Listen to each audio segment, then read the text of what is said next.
Welcome to Rising Tide Startups, where we chat with startup founders just like you from all over the globe. Each episode, we bring you practical and actionable tips to help you escape the cubicle and begin your own startup journey.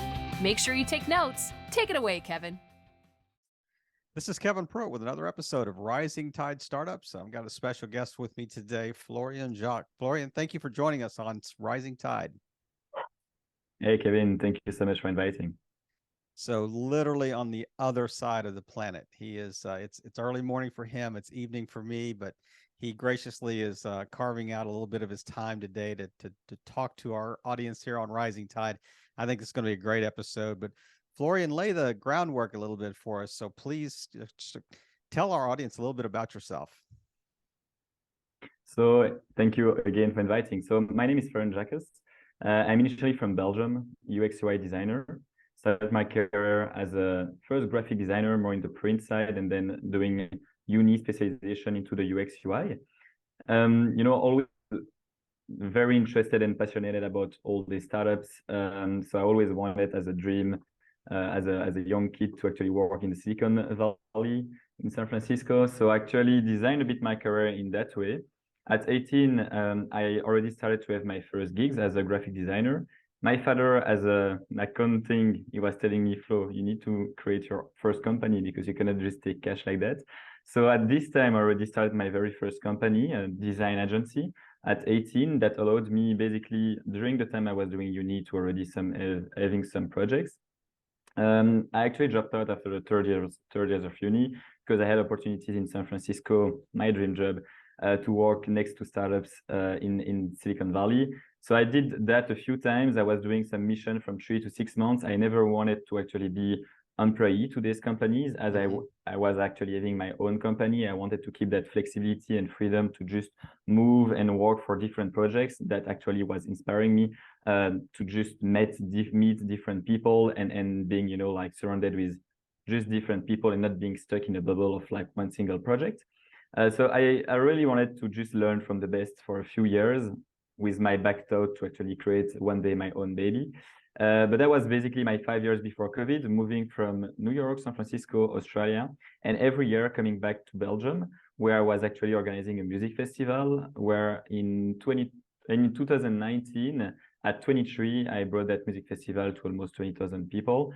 That was quite interesting and a nice learning curve at this age, like just touching to different segments of the business, managing over 500 people during the 3 days of festival, wow. Managing over 120 policemen at 23. 23, quite funny as well. It was very interesting. And I was always trying to come back with some framework that I was learning from San Francisco, which was never really working to bring that back in my countryside, in that village where I was doing that music festival, but it was just funny to try it out. So it's really interesting. So you're in the middle of Belgium. You wanted to go to Silicon Valley. You found a way to get there, and kind of on almost like on a consultant contractor, type basis. So I've got to believe that as you're sitting there, were you torn a little bit about, okay, I kind of know what I want to work on. I want to work in the kind of the graphic side of things, maybe the music side of things, but were there also just thousands of ideas that were coming to you as well because of where you were? Yeah, indeed. And I think as well, the fact that I was always in motion, every 3 to 6 months, I was actually relocating to a new place. That was really what first drove me and inspired me. As a creative designer, you need to, be inspired and be fed by a lot of different things that just fed your creativity. And I think that was really important for me to move on and bring some new ideas. But that brought me days, for example, Midstay, which is the ideas I'm working on currently. But I always valued that kind of like movement from one place to the other. That actually brought me as well that kind of work-life balance, where I was able to just match my work, where I was not feeling burning out because I was just meeting so many new people every week and trying out a new lifestyle as well. In San Francisco, I tried the hot yoga, which I never tried before. And I was just like, getting into that lifestyle. In Bali, where I'm currently, I'm more into the surf. And so it's really great to actually just go with the flow and just try different lifestyle as the location is actually providing you. Right. I mean, hey, if your name's Flow, you've got to go with the flow. I mean, Exactly right. It's like, you have a T-shirt that says that on it. Everybody just needs to go with flow here. So, Funny let's because talk. actually I have my T-shirt currently is a gift from my father and mom, like last year for my birthday. It says "Go with the flow," just at my back. So I had no idea that was true. So yeah, I'm a prognosticator here. But so you mentioned Midstay. Tell us about Midstay and how the idea even came about. So yeah, like just taking a step back, in 2019, I was doing that last edition of the music festival. We decided, and we were quite lucky. We decided just to stop after 10 years of doing this music festival that was initiated with by my father. So that was more a family project that I took over after the 6 years. On the last year, my brother joined me, and so we brought that 10 years music festival in a beautiful castle in Senef in Belgium. And it was just like getting like super big, and we did such a nice edition that we wanted just to end on that beautiful note. And we decided just to move on different projects. So we decided on 2019, that was the last edition of this music festival. And in early 2020, I kept working for my clients that were based in San Francisco, New York, Australia. I was having some gigs and I was able to work remotely from Belgium. I was in Belgium and I was like, okay, it's winter in Belgium, January, February 2020. It's freaking cold. I just want to take one flight ticket. And on my way back from Australia in 2018, I actually passed by 5 days in Bali, and I thought, okay, one day if I have the opportunity, I will come there and I'll just walk for a few months from there. So I took a flight to Bali early February. And 1 month after, what happened? COVID hit. Yep. So I got basically stuck here. And I mean, it's beautiful. I was stuck in paradise, right? So all my friends in Brussels were like, okay, Flo, just don't come back. There is no point. It's cold and we are stuck in a flat and it doesn't make sense for you to come back. You're able to do a normal life over there. So just stay there and just do what's going to happen and how long it's going to take to come back to normal. So instead of staying like 2 months, 3 months I had in mind, I actually stayed 18 months. So I just came back in the summer in 2021. But at this time, Midstay, the startup I'm working on, was already on track. After 6 months being stuck in Bali, I actually met my co-founder, Magnus. And I was mentioning that in Bali, I really learned about surfing. I really get into that lifestyle. And basically from 6 to 8 a.m., we used to surf every morning. And at this time, one day, there is these days where there is no waves. So we call that a flat day. And you are at the peak, you're waiting for the waves. And that day, I actually met my co-founder in the water. So we were talking with people around us. I ended up talking with Magnus, my co-founder, with the CTO of the company. He was explaining me his experience of like traveling and working. He's a proper digital nomad. From like Mexico to Thailand to Chile, right. Whereas I was not really in that kind of destination. I was more into like corporate office of a startup in big cities. But at the end, we were basically sharing the same frictions that we had, like moving from one place to the other, bring you instability of productivity, and basically you need to take at least 2 weeks to resettle in a new place, and because you need to chase an agent, you need to chase your co-working space, you need to chase all the different services, you need to resettle and relocate to a new place. And then what we also understood is that recreating that whole social bubble, all the friends, all the people you want to surround yourself with, because we truly believe that is because you are surrounded with the right people that you're actually growing personally and professionally as well. So basically, Midstay is born on that idea where we wanted to speed up that relocation first step. So meaning that we digitalize all the different services the nomads and remote workers need to actually come in a new place, in a dream location, and work for a few weeks or a few months here. And then we recreate that whole social bubble by matching them together in some, we call that colleagues of the week, where people can actually be matched with like similar industry of field, and they are actually matched with people that are willing to actually connect on the same length of stay, on the same lifestyle, on the same professional interest, so all that. So it's really creating that social bubble. And so yeah, it all started like that. We were feeling that it was missing a tool for this new growing segment that were happening now. We're in the middle of the pandemic. We understood that companies were letting people working from home. All the tools were proven. And clearly it will be something happening after pandemic where people will be moving, working, and enjoying a better work-life balance. That's actually the main key factor. So as part of Midstay, I mean, you're kind of putting all these services together and making it's like a packaged opportunity for somebody to kind of step into. But are you contracting with like real estate? Are you contracting with local co-working spaces? Or I mean, when you're putting all these services together, are you packaging it in under like here it's $1,000 a month and you get all this and we'll take care of everything else on the back end? Is it similar service to that? No, what we understood actually is like nomads are quite self-made and they don't want to have like ready packages basically. So we really are tackling the problem in a way that it's a self-serve platform. It's a one-stop shop for remote workers where basically you can shop whatever services you need currently. Okay. If you already have an insurance, you don't take the insurance. If you already have your visa, you don't take the visa. But you're really coming as a self-serve marketplace where you just pick and choose whatever services you need. And we are basically asking you where is your temporary home address, and we're mapping all the different services around you. Just like that, it is the first step, that you actually do in a new city.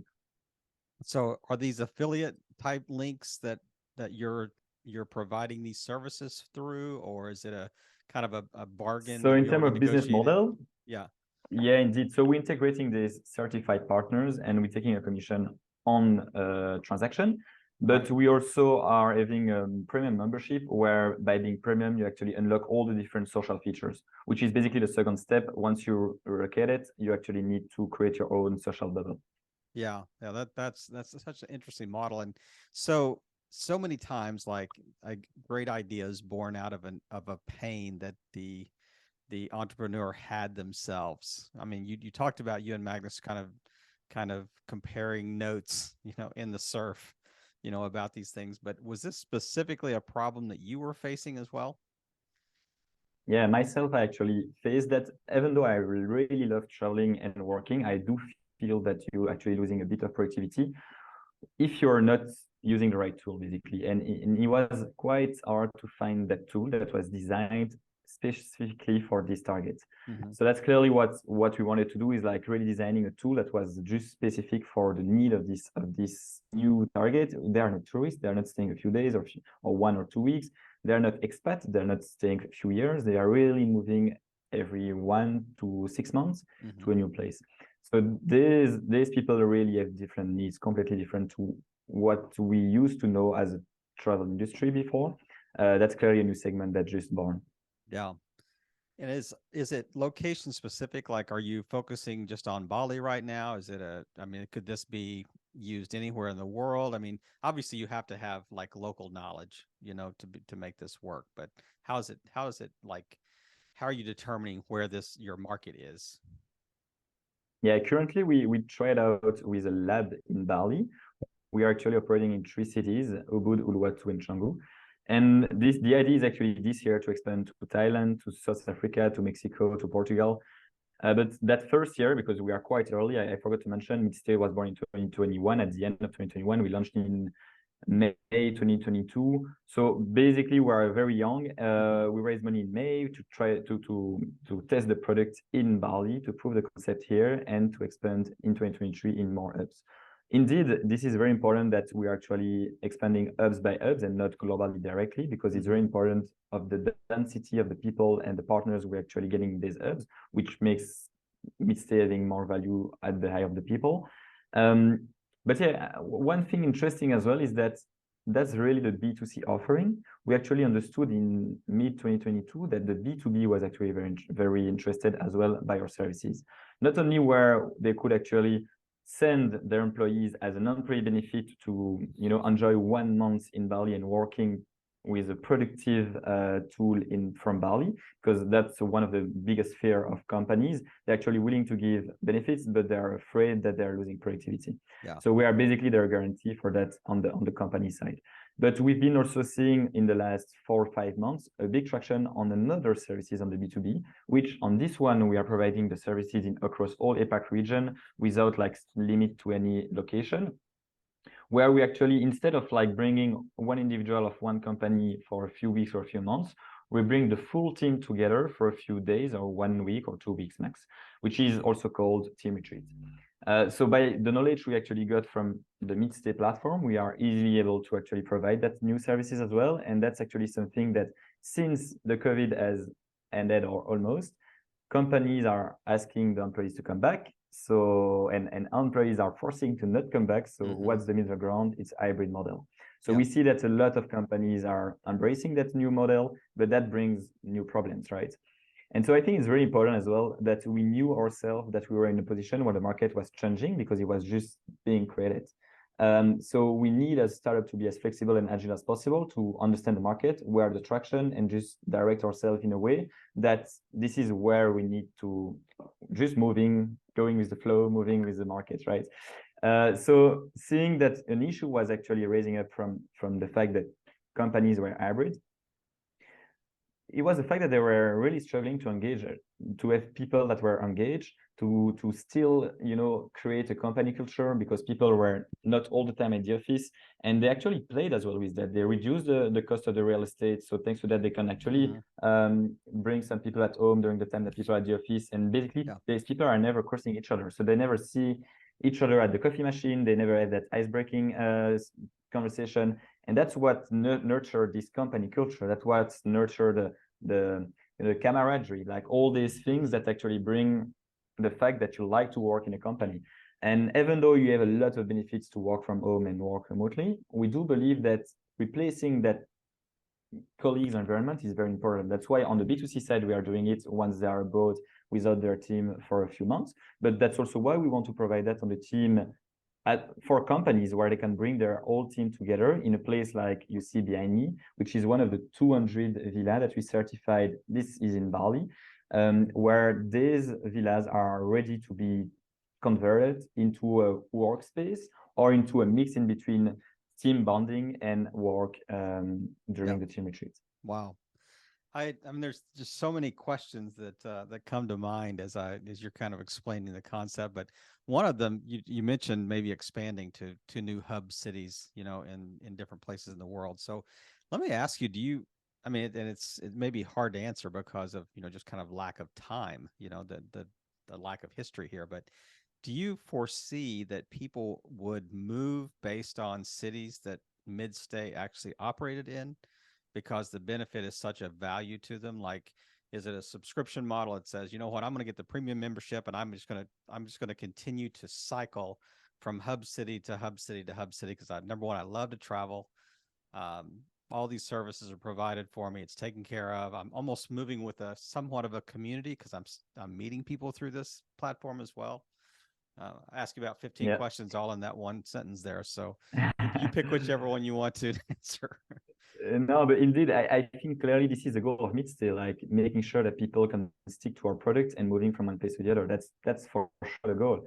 I mean, are we currently achieving that? No, because we are only in Bali. But we are designing that platform in that way that is very scalable, and that people can just be feeling comfortable to move from one place to the other just by being worry-free of the location, because if they are moving through us, they know that they will get the same experience from Bali that they will get in Mexico, that they will get in Portugal, that they will get in Bulgaria, let's say, in the future. Right. But so that's clearly the idea. And also, as we know what kind of people they're actually discussing and interacting with within the platform, we're also able to suggest people that are in the same vibe, interest, and common traits. As someone that they were actually getting along in Bali, they will move in Mexico, and we will provide them also that very first social cycle that they were actually getting along with in Bali. So this is also like this next step social aspect, professional aspect. And one thing we see a lot is that people are afraid to embrace that lifestyle. First, because they will be alone. This is really a privilege. Like, employers will be actually allowing their employees to get into that lifestyle, but you are not a choice where you're bringing your 15 friends 2 weeks in vacation in July, right? Yeah. So it's a privilege, and you are the one that can do that amongst all your friends. So you can do that lifestyle, but what's your blocking element is the fact that you are alone, that you don't know anything about that new place you want to move in. And that's where Midstay is actually coming and stepping up. And that's where we make them feel more comfortable to embrace that journey. That's Does it reply the question? Oh, Yeah, no, maybe not all absolutely. of them. And it's, I mean, I can just envision that business model, as it expands and people see the value, the intrinsic value of the service itself or services that it's providing. So I just want to transition right now a little bit and want to get a little more inside Florian's head here. But while we do that, I want to hear just a quick word from our sponsor. As a business owner, new sales leads are essential. At Podbrand Media, we create a branded podcast for you to generate those leads by interviewing your best potential clients as subject matter experts. Not only creating great rapport, but also great content to share in your industry. Affordable and effective. Contact us today at podbrandmedia.com to learn more. So we're back. Florian, I wanted to ask you, you mentioned kind of your history as you kind of walk through, your entrepreneurial birth, I guess. And so do you believe that entrepreneurs have a genetic disposition to be entrepreneurs? Is there an entrepreneur gene that we have? I've been meeting so many of them by traveling, and I think that's really what drives me as well, is like meeting people that are doing things that are not stuck in their bubble in their country that never actually. And I have nothing about that, and I think people just need the time or need to be comfortable to do so. But I'm really enjoying to actually travel for that, for meeting people like that are actually doing things and being out of their comfort zone. I don't think there is most probably factors that actually help, right? Mm-hmm. Like on my side, I'm born from two parents that are entrepreneurs. My mom is an interior architect, and my father is accounting that turned into a financial director. But he was doing a music festival, so nothing related, right? Yeah. So he really enjoyed to launch like projects, and I think I'm just born into that mindset, and I'm very lucky about that, and I think this clearly helped me a lot. But I see as well, my father himself was not coming from a family like that. So he actually nurtured his mindset of entrepreneur.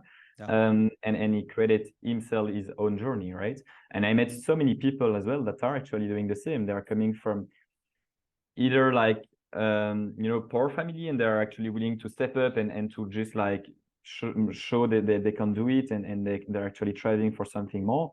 Or people that are, and I think the opposite as well. So I'm not sure if there is like genetics behind it, but clearly I think the education is clearly influencing, and as well, like most probably the environment where you're actually growing. Mm-hmm. This is most probably helping a lot and triggering people, ambition and motivation to actually get into that journey. I think it's a little more nurture than nature. Yeah, most probably nurture which than is nature. Interesting that's a good one. I would say if I, the 250 to 300 entrepreneur startup founders that I've talked to, I would say by far more people would say I was born that way. I was born with a disposition, a genetic disposition to want to start things, and they can go back to when they were in, primary school, and I was selling candy bars on the playground, type thing. And just that whole idea of I just always was, I always wanted to, I was never satisfied with the status quo, so to speak. But I am, it's interesting your response to that, because I would have guessed the exact opposite based on what you said earlier. No, I do things like everyone is have all the tools to actually change and get into that lifestyle, right? But again, I think, to be very honest, this is really about the environment that you're living in. Yeah. If you're telling me that some entrepreneurs telling you that they're actually selling candies at school, like they were maybe surrounded by parents that were actually entrepreneurs already. So since the very young age, they were actually learning about sales, and so the very first thing they did was at school. But at the end, is it really genetic, or is it because they were surrounded by their parents that were actually already selling things? That's a really good point, and it's interesting. As we see even the different like the demographics out there, where there's baby boomers or Gen X or Gen Z or Alpha or whatever the next iteration is going to be. Where do you see, like, where is your sweet spot for Midstay as far as demographics are concerned? Yeah, so clearly at Gen Z and millennials are Mhm. the main targets. Yeah, sorry, Gen Z. And yeah, we are exactly we are living in a world where these people have been living into that digital world, Gen Z. Mhm. They never know a world without any phone, without any everything was digitalized when they're born. And I'm actually at the very edge in between both. I'm actually 96, born in 96. So really I'm at the very last year of millennials. And my brother 2 years younger is actually a Gen Z. So I'm really in between that, and I see that clearly these people are looking for something more than like big salary or like just a career. Like for sure, the millennials are willing to do a nice career as well, but they are really valuing much more work-life balance, Yep. having like a better quality of life. And this is super important for them, and more they're just valuing that, and even more after COVID, like these people are just valuing much more this. And that's actually where Midstay is also trying to provide a solution where, we are really believing into that transformative power of travel, where people are facing culture, facing new people, new way of thinking. And this is like something that is just truly inspiring and creates new type of collaboration. And that's where myself actually I was striving at my very first age of my career, and I do want to actually bring that to more people. I love that. I mean, and speaking of, and we talked before we hit record that we had my family and I had lived in 4 different countries overseas, and I truly agree with you. Travel is transformational. There is no doubt that being exposed to new cultures, new languages, new whatever, fill in the blank. It absolutely, you will never be the same, as a result of that. And it just expands your worldview, expands, your perspective. You get out of the bubble, in your own head type thing. But you haven't, I mean, I say that at your relatively young age, you've been running things for quite a while, actually, because you started really early. But what are some lessons that you think you've learned, just 1 or 2 really key lessons, one-liners, whatever, that you think people sitting in a cubicle just listening to this going, you know what, he just came up with an idea and he just chased it and he's making it work. He and Magnus are just making this work. And he's done a lot of different things, some things that work, some things that didn't work. But just speak directly to them and think, what are 1 or 2 things that you've learned as a founder, as a leader, as a CEO, that you think would be really helpful to somebody just getting started in the journey? Yeah, that's a very good question, and thanks for letting the opportunity to speak about that. But I do think that, and when I'm coming back in Belgium, that's always the thing that I'm hearing is that, I have that idea, that will be an amazing idea, but at the end, idea is cheap, right? It's all about execution. So just like get out of your comfort zone, create that, just try for that idea, test, learn, fail, and just retest again. And at one point you will succeed. So I do feel that we just need to get out of this comfort zone. And that means taking risk, yes. But at one point, like this is worth it, because even though if you're not succeeding, you've been learning. And if one day we need to bankrupt with Midstay, to be honest, I've been learning so much that I will be just telling that it's a success, because on myself I've been actually growing a lot, and I know that the next one will be a success, or if it's not the next one, it will be the next one, and I will just keep trying and learning. And if at one day I will never succeed, I will at least have been learned something. That is such an important point that you just made, and it just kind of resonates. And I'm an old man, but it resonates in my own mind. What is the worst case scenario? So you try, We have you nothing to learn, you lose, right? fail, go get a job. I mean, go do something else. I mean, Stability is always there, but like the fact to actually get Absolutely. out of your comfort zone, it's up to you, right? And we are always procrastinating all the time to actually say, okay, that could be on next year, that could be next year, or I don't have the perfect founder, but at one point, if you don't, like move, actually get out of your comfort zone, that will never happen. It's clearly up to you. And whoever is around you, you can actually bring whatever excuse. It's actually clearly yourself that needs to take that step, and this is where it starts. That is such a great point. And that is it Reid Hoffman of LinkedIn that said, if you're not embarrassed with your first product, your first MVP, then you waited too long to launch it. The whole idea that, just get That's something started. else as well, I guess. Right, but this is maybe the second step. This is already people that actually get out of their comfort zone already. They started the project, but then what's another issue, and what's maybe something else that's actually something I learned as well, is that I'm a designer, right? So I'm a bit that perfectionist guy at the beginning, which I learned to not be anymore. But the thing is that you always want to just release the perfect product, and that could take a very long time, and it will never be perfect, right? So you always will find something else to actually change, and that time is actually valuable, and you're losing time. So you're actually losing the fact that you don't have the feedback of your users, and this is where it all starts. Feedback of users will allow you to have that feedback loop that actually creates new iteration of your product, and that's where you find the product market fit. Otherwise, you're just gonna get stuck for like years in your product. You're gonna launch it and no one will use it, and then you will be, okay, I lost 3 years of my life.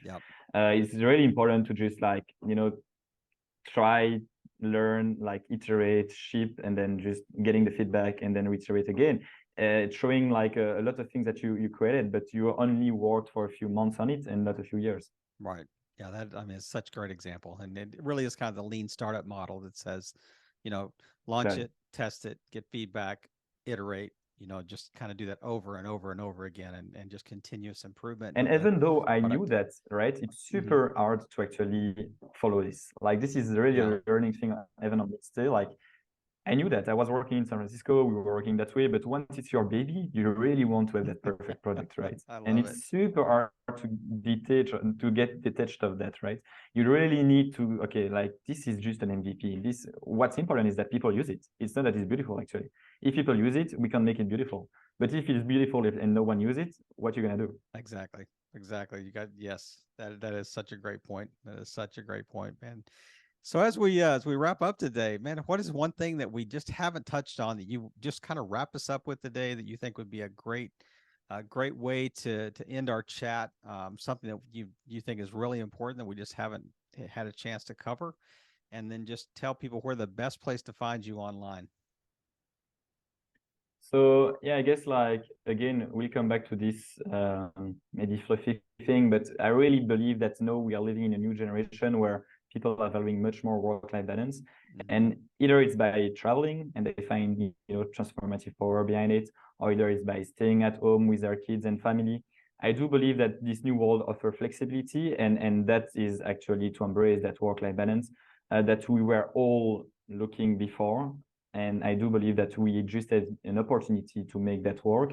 We know that 25% of the workforce will be a Gen Z in a few years. Wow. And if I'm not wrong, it's 2025. So it's not so far. And Gen Z will be the driver of that new way of working. So I'm pretty excited and enthusiastic to actually see this new world coming up as a future of work. And yeah, it will be, I think, the best world for all of us, and combining, quality of life and proper work that is actually fulfilling ourselves. Yeah. So that's pretty much the last sentence I wanted to bring. So if you're sitting there and you're sitting in your cube listening to this, and you're thinking, you know what, it's time to do something here. I encourage you to go to Midstay, kind of get an idea of what the services that they're offering. Bali is a great place to land. It's a great place to land, a great place to start this journey, and grow with Midstay as they go to different locations, to take on their subscription model. But Jacques or Florian, I just want to thank you for just taking time today and just sharing your story. It was great to chat with you and really just hear some of the amazing things that you've done. Like I said, at such a young age, but I've been involved in so many different things, but really just sharing the story and sharing the purpose behind, this company you guys have created, and what the why behind it, and why it's such an important service to this community that is a growing, ever-changing demographic of digital nomads or remote workers, but really just helping, play your part in helping all boats rise in a rising tide. Florian, have a great day, buddy. Thank you, Kevin. Thank you so much for inviting me to the show. And if anyone wants to connect, I am on LinkedIn, so you can find me at Florian Jacques, or just using our product at midstay.com. We hope you heard some great takeaways. Make sure you follow up with our guests today and show them the support they deserve. As always, thank you for listening and playing your part in helping all boats rise in a rising tide.